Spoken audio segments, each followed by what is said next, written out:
Goeiedag geliefde, ons beleef die lyding van Christus, soos hy dit beleef het elke dag van sy lewe. En vandag staan ons stil by Lukas 7 vers 29 tot 35.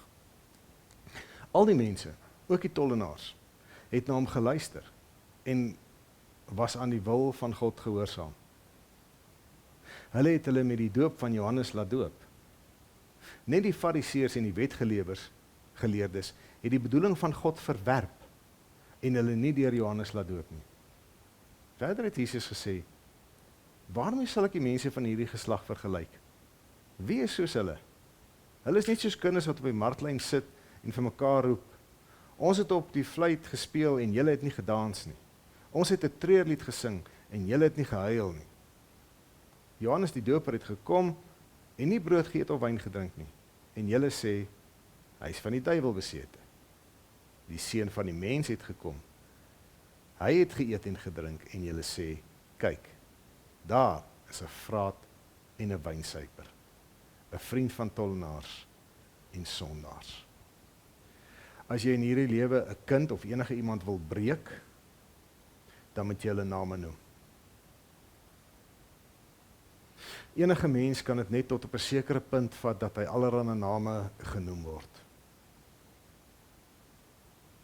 Dit is seker een van die ergste identiteitskennings wat 'n mens kan doen, is om iemand anders name toe te snou.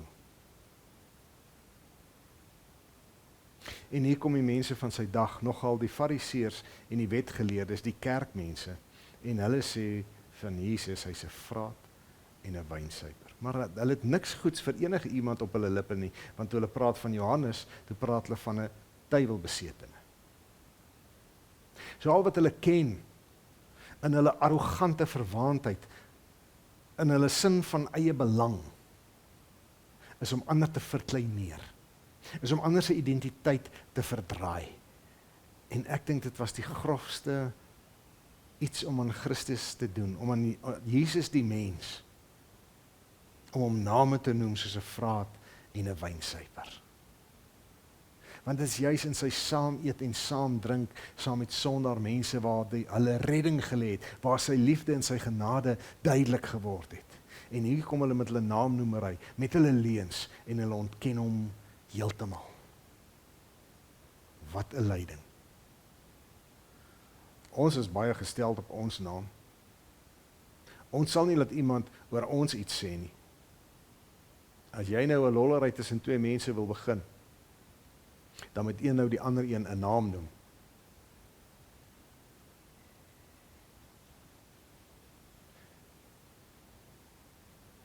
En Jesus doen dit sodat hy in Johannes 1 vers 12 vir ons die volgende kan sê, dat almal wat hom aangeneem het die reg om kinders van God genoem te word.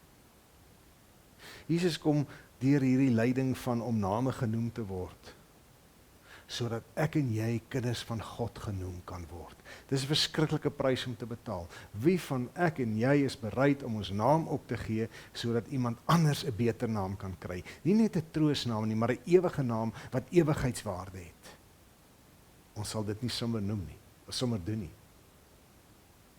Maar Jesus het toegelaat dat daar op hom afgepraat word, dat sy identiteit ondergrawe word.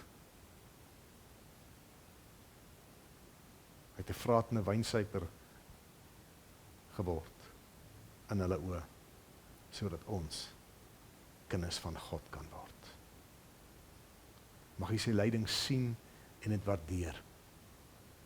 En net weer eens besef wat dit gekos het, sodat ek en jy kinders van God genoem kan word. Shalom.